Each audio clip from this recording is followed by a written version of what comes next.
Welcome to the Tech Talks Daily Podcast, where you can learn and be inspired by real-world examples of how technology is transforming businesses and reshaping industries in a language everyone can understand. Here is your host, Neil C. Hughes. Welcome back to the Tech Talks Daily Podcast, where every day I beam your ears to a different part of the world to share a story in tech and how technology is solving real problems for businesses. And today we're going to be visiting sunny France because Amandine Soares is going to be sharing her story with us. And she is an absolute rock star and pro on Scalefast Air 360 platform, which is a US analytics solution that is helping to reduce friction in the customer experience while also increasing conversions and improving loyalty. Seems like win-win-win, doesn't it? Well, buckle up and hold on tight as I beam your ears all the way to Lyon in France, where Amandine is waiting to speak with us. So a massive warm welcome to the show. Can you tell the listeners a little about who you are and what you do? Hello, my name is Amandine Soares. I'm the General Manager of Air 360, a digital experience analytics platform owned by Scalefast. I am currently based in France, and as GM, I'm responsible for the product's P&L, the go-to-market, roadmap direction, as well as marketing, sales, and client success organization and processes. But obviously, I'm not alone. I have a great team with me to put that into music. And yeah, when I'm off, I enjoy taking care of my 1-year-old daughter, riding my bike, and playing music.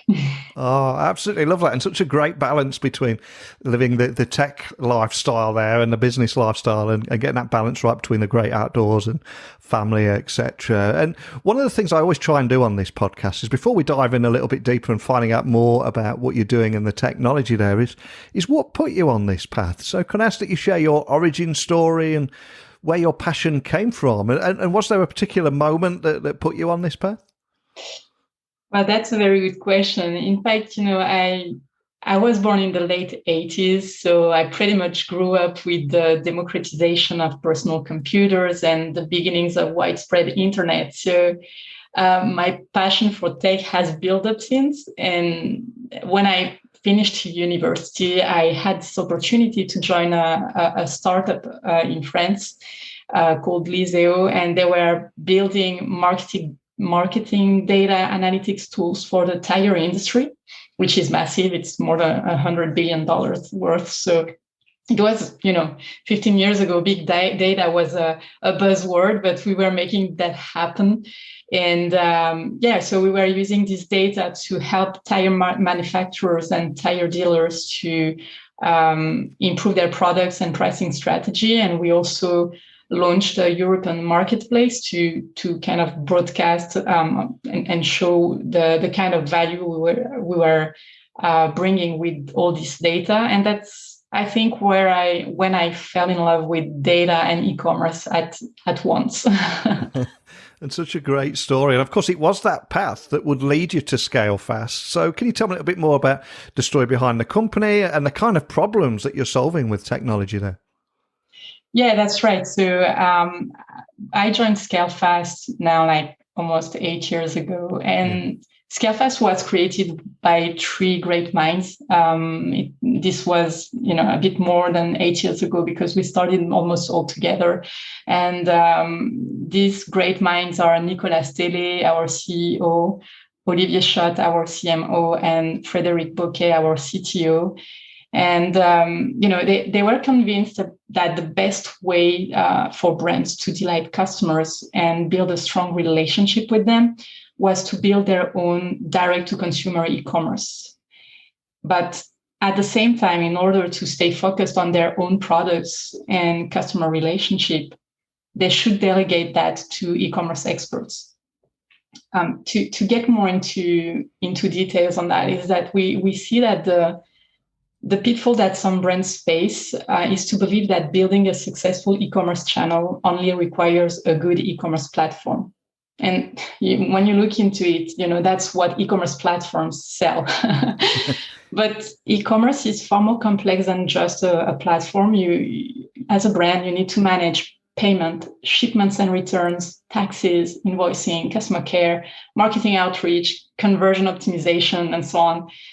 So obviously, when your core business is to, say, design great shoes or create perfumes, you should not have the headache of taking care of all that direct-to-consumer e-commerce. And you should be able to trust experts that feel that they are in the same boat as you. So that's what we created with Scalefast.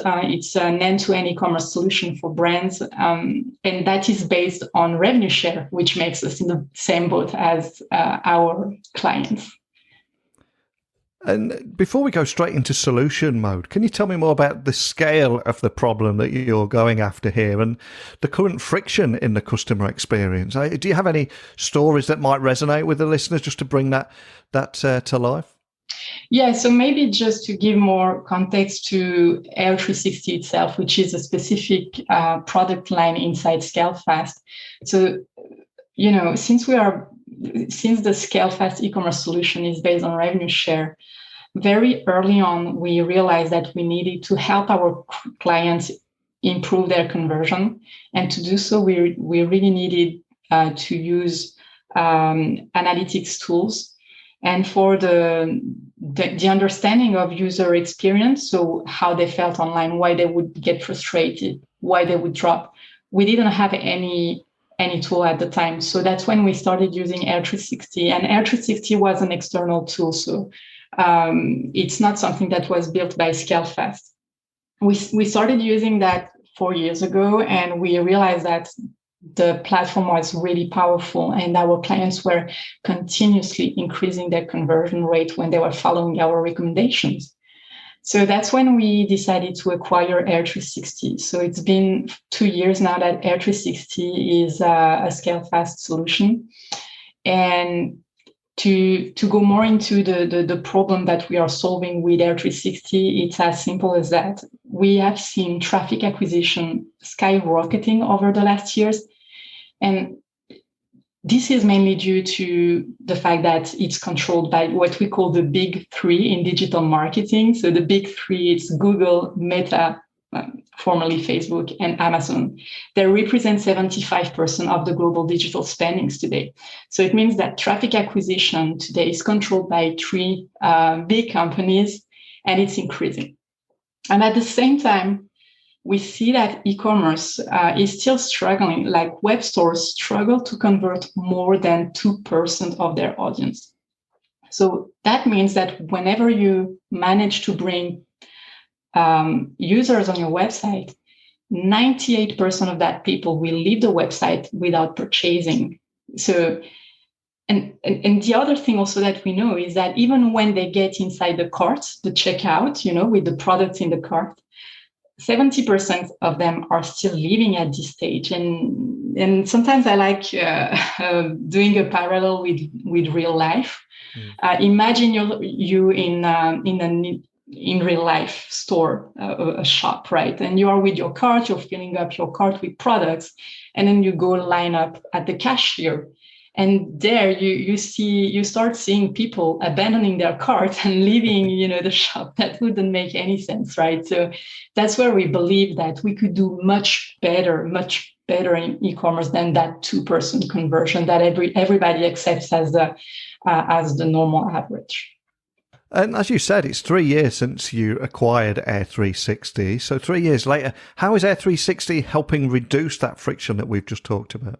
Yeah, it's been 2 years. So there are 4 steps, right? So first, you install what we call a pixel. So it's a bit of code that actually doesn't need any IT people involved. You put a piece of code on your website, and we automatically collect all user interactions. So when we talk about interactions, we mean mouse movements, clicks, scrolls, drops, and so on.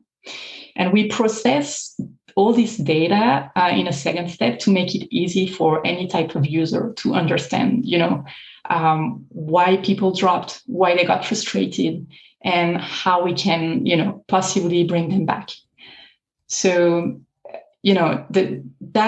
data, if it's not processed, it can be really hard to understand. And our idea with Air360 is that whether you're a data analyst or a business profile, you should be able to know what you need to do to improve your conversion. So an example is that we created that metric that is called rage clicks.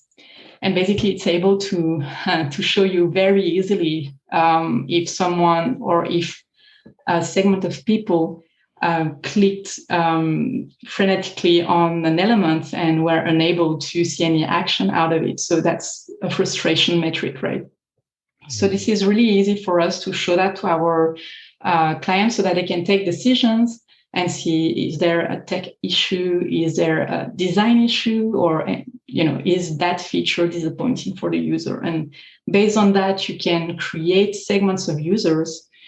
And this segment of users, you can either, improve the design for them, personalize the journey for them, or just reach out to them and give them another opportunity to come back on the store and finish their purchase. And you don't have to mention any names here, because I suspect you might be locked down to a few NDAs, etc. But do you have any use cases or client stories that you could share that would just help people listening understand how it might work in their world and in their business? Yeah, sure. In fact, one of our clients, Club Med, it's a travel operator. You may know them. They are quite famous. Yeah. They realized that their cart abandonment was above average, and they wanted to understand why. In the travel sector, most of the time the carts are quite big. In their case, the checkout is 6-step, and it requires a lot of investment from the user to fill out all the information. You want to put the accommodation, maybe the plane you're taking, the activities you want, and so on. So it's a lot of involvement. And they very early on, they said, okay, we need to be able to save that cart for later, because when you are setting up your dream travel, you want to be able to speak to your family and come back to it. But for some reason, that wasn't working so much. So they used Air360 to analyze, if that button was seen, and they realized that only 20% of the audience was seeing that button. So they said, okay, let's move that button to a place where 90% of the people is seeing it. When they changed that, the results were mind-blowing. The number of options, so the saved cart, doubled. And these options increased the conversion by 50% for the brand. So that was massive, right? Just moving a button around, which is costless for a tech team, had a real impact on their business. I'm curious, how do you see the industry continue to evolve over the next few years? There's already talk, we've mentioned the big names in tech, Google, Meta, Amazon, etc. There's also a lot of news around the death of the third-party cookie on the horizon. So how do you see this industry evolving? Yeah, that's right. In fact, I think the end of the third-party cookies is a good thing. Yeah. It's a good thing for the brands to build up a trusting relationship with their audience, right? And I think the industry is gonna be really exciting in the next years. We already hear a few names, right? So the metaverses, I'm curious about what it's gonna become and how the experience analytics platforms will adapt to these new worlds, right? Because at the moment we are kind of analyzing flat websites, and that will not be the case anymore. And metaverses will definitely need to understand if the experience is great or what needs to be improved for users. The other things also I think about, it's always about the users, because I think we've been kind of closing our eyes on that. And you mentioned the cookies, but there is another thing, is that user information has been creating a lot of value over the years, and it hasn't flowed back to them so much. So I think there is a lot that will happen in the next years, on that side. And I'm curious, is there any particular tech trends that excite you or things that you're following closely in the industry? Because I would imagine that this is something that you're quite passionate about, and you've got your eye on many different things. But is there anything that stands out? Yeah, well, I mentioned it, like metaverses. I'm curious. I'm not saying that, not entirely convinced about what it will be, but I'm really curious about it. And if it becomes as big as we say, we will need to be there. Brilliant. And what about yourself and Scalefast and Air360? Is there anything you can share about anything that you're focusing on right now, or what we can expect in the future?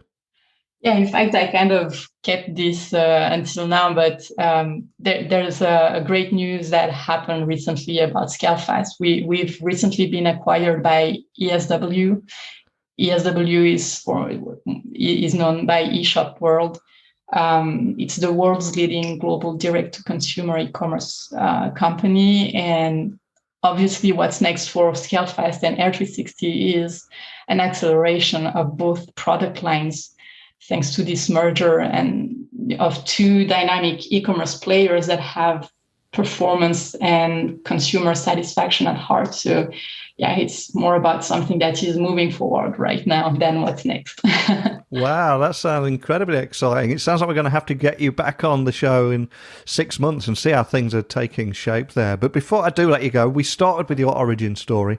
I always like to have a bit of fun with my guests. And I'm going to ask you now if there is a song or piece of music that has inspired you or is special to you that we can add to our Spotify playlist. But all I ask is you share a story behind your choice. So what are you going to leave us with today? I really like this question, in fact, and I was thinking about Here Comes the Sun. I will not mention who sings it. The Beatles, of course, right? Of course. I think, sometimes there are situations or issues that I cannot actually resolve straight away, and they are in my mind, and I will passively work on them, sometimes for days. And it's like my brain is doing the job unconsciously, and suddenly the solution shows up, and I feel like I always have this song in my mind when this happens, Here Comes the Sun. So what a great song, and especially this time of year as well. And oh, yeah. George is everyone's favourite Beatle, right? The quiet Beatle. Everyone loves George. But before I let you go, though, for anyone listening wanting to find out more information about anything we've talked about today, what's the best starting point to find out more about Air360, Scalefast, and all the latest news? What's the best starting point? Yes, so, you can go on scalefast.com. We are actually currently reworking on air360.io's website, and it will be soon available. And if you have any questions for me, you can reach out to me on LinkedIn. Excellent. Well, I'll add those links to the show notes so people can find you nice and easily. There's so much I've loved about our conversation today. Yes, the problems that your analytics solution is solving there, reducing friction in the customer experience, increasing conversions, improving loyalty. But more than anything, I think you brought it to life with your very personal story, your origin story there, and you left us with a cracking Beatles tune. So thank you so much. Thank you, Neil. Amandine was just absolutely brilliant today, and I cannot thank her enough for joining me on the podcast, sharing her insights live from France. But I'm curious, what were your takeaways from today's conversation? You've heard from me, you've heard from Amandine, but what about you? What experiences have you had? What insights do you have on reducing friction in the customer experience while increasing conversions and improving loyalty? What has worked for you? What tech solutions has worked and what maybe hasn't too? Whatever it is, keep those messages coming through to techblogwriter@outlook.com, Twitter, LinkedIn, Instagram @NeilC.Hughes, and we'll keep this conversation going. But I'm afraid it's time for me to go. So a big thank you for listening, and until next time, don't be a stranger. Thank you for listening to the Tech Talks Daily Podcast with Neil C. Hughes. Remember, technology works best when it brings people together.